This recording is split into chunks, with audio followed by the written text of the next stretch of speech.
Hi guys, so ang ating adventure for today at ang ating pag-uusapan ay related po ito sa X-ray kasi ang dami sa akin nagtatanong na about sa X-ray, especially sa mga magpapa-medical. Doon sa magpapa-medical, may mga nagtatanong sa akin na nung nagpa-X-ray sila, meron silang problema or merong nakita na peklat sa baga nila. At nung tinanong ko kung meron silang history before, kung nagka-TB ba, wala naman daw. Nagtataka sila bakit meron silang peklat nung nagpa-X-ray na sila. Kasi itong mga nag-chat sa akin, ito yung mga gusto magtrabaho abroad. So medical, lahat okay na. So fit na sila halos. Okay na sila lahat sa blood test, sa urine, sa eyesight, or kung ano man, sa dental, okay sila. Pero pagdating sa X-ray, ang dami talagang bumabagsak. At nagtatanong sa akin kasi meron din akong mga previous vlog na na-share dito sa aking YouTube channel na talaga namang marami rin views na nakapanood. Una-una sa lahat gusto kong i-share yung aking experience kung ano yung may share ko, especially dun sa mga may mga problema sa X-ray at lalong-lalo na kapag bagsak sila sa medical kasi nga may problema sa X-ray. Una-una sa lahat sasabihin ko hindi ako doktor. Hindi rin ako medical practitioner para mag-share sa inyo pero ito ay based lamang po sa aking experience kasi naranasan ko rin to before. So before, nagpa-medical din ako kasi gusto ko rin mag-abroad. Lagi akong bumabagsak kasi merong nakitang peklat sa X-ray ko. So ano yung ginawa ko kaya parang hindi ako panghinaan ng loob. Talagang marami akong dinaanan para lang maipas ako yung X-ray ko kasi gusto ko talaga mag-abroad. So kung ikaw nanonood ngayon sa video ko na to, ay yung video na to ay para sa'yo. So sa mga nagtatanong sa akin na nagpa-medical sila, wala naman silang problema sa X-ray before. Hindi sila nagkasakit, wala silang TB, or yung hindi sila nagkaroon ng tuberculosis before, pero meron silang peklat sa X-ray. Nangyari din yan sa akin. Nung tinanong ko yan sa doktor, sa pulmonologist, na ang sabi niya sa akin, tinanong ako meron akong history before. So yes, naging honest naman ako. Nagkaroon ako ng problem before sa X-ray. So naging open naman ako sa pulmonologist. So kaya naging maganda yung flow kung ano yung mga gagawin. So totally healed naman. Nagka-problem talaga ako sa X-ray before. Kaya hindi ako magugulat na bakit ako may peklat. Pero nagulat ako kasi ang sabi ko sa kanya, it's about 12 years or 15 years ago na meron akong problema sa baga.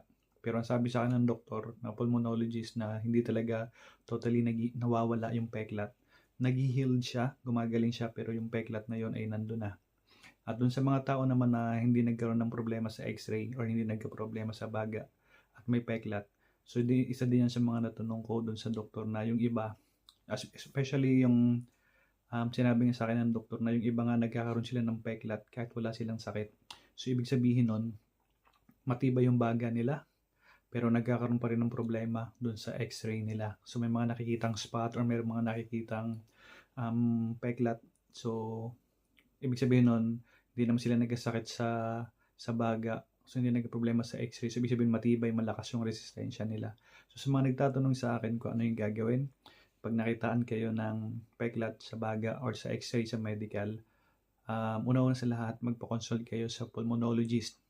Hingi kayo ng advice. So, hindi lang kayo basta-basta pupunta dun sa mga clinic or sa hospital para sabihin na, oy, kailangan ko ng pulmonologist or kailangan ko ng doktor sa X-ray para magpakita. Hindi. Kailangan hingi muna kayo ng referral or kailangan hingi muna kayo ng request na magpapatingin kayo sa pulmonologist. And then, pag nasa pulmonologist na kayo, ikwento nyo na kung ano yung problema. So, syempre, bibigyan kayo ng mga test kung ano yung gagawin. Susundin nyo po yan.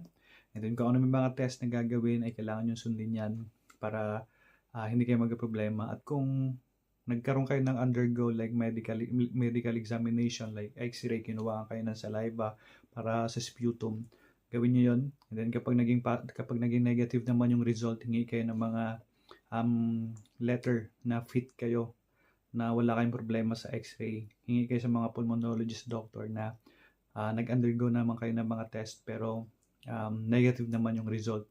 So, kapag hinanapan kayo yun at kapag nag-abroad kayo or sa mga agencies kasi, kapag nag-a-apply tayo, so ipapakita natin yung medical certificate natin bago tayo maging fit bago tayo payagan na makapag-travel. Kasi especially sa atin, especially kung gusto mong mag-OFW or magtrabaho abroad, kailangan physically fit ka talaga. So wala ka talagang sakit. So especially kailangan yung x-ray natin may pasayan. So yun yung gagawin natin kasi ang dami sa akin nagtatanong na ano yung gagawin nila. So yun yung advice ko sa inyo. Punta kayo sa mga pulmonologist, magpa-check kayo para mayroon test na gagawin. At kung ano yung magiging result niyan, ipakita nyo yan sa mga manning agencies or kaya sa mga medical center kung saan kayo nagpapamedical na ipakita nyo yung proof na fit naman kayo, wala kayong problem. Kasi isa yun sa mga problem dito sa mga subscribers ko at dun sa mga hindi nagsusubscribes na nanonood din sa vlog ko before about sa x-ray na paano sila pumasa. So, ayan, yun yung gusto kong i-advise sa inyo kasi dami rin nagme-message sa akin na bagsak sila sa x-ray, wala silang problema before sa lungs. Tapos pagdating nila sa medical, meron silang problema sa lungs, hindi pala sila aware. So, yun yung gusto kong i-advise sa inyo kasi punta kayo sa pulmonologist, pa-check nyo, tapos kung ano yung magiging advice sa inyo, sundin nyo yun para maging fit kayo at makapag-abroad. So, yun. So, yung advice ko sa inyo mga finding ay hindi lang po ito sinasabi ko bilang ako isang doktor. Hindi po ako doktor. Based po ito sa experience ko. At nag-undergo nga ako before ng kinukwento ko sa inyo kanina. So, may mga proseso akong sinundan at yung sinishare ko sa inyo, nagka-problem ako before sa x-ray. It was about 15 years ago. And then meron pa rin akong peklat sa x-ray na nakita sa baga ko. Pero totally healed na talaga siya. So, nung nag-undergo ako ng sputum, nag-undergo ako ng epicolordotic, wala sila nakita. Nakita nila yung peklat pero totally healed or magaling na. Kaya naging fit ako at nakapagtrabaho ako abroad, nakapag-cruise ship, and now land-based ako.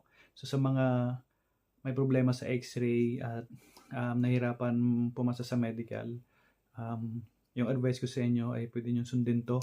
So punta lang kayo sa mga pulmonologist, magpa-check up kayo, and then magpa-x-ray ulit kayo, magpa-sputum kayo para makita yung result, and then dalhin niyo po ninyo yan sa mga manning agencies o kaya sa mga sa mga clinic kung saan kayo nagpapamedical at isubmit niyo yung records na talagang totally okay kayo and fit to work para makapag-abroad po tayo lahat. So, yan lang mga feeding ating adventure for today at sana ay nakatulong itong aking video. At kung medyo naguluhan kayo ay pwede niyo akong message dito. Pwede kayo mag-comment or message niyo ako sa aking Facebook page, Finding Maro. So, yan lang mga finding. Bye-bye!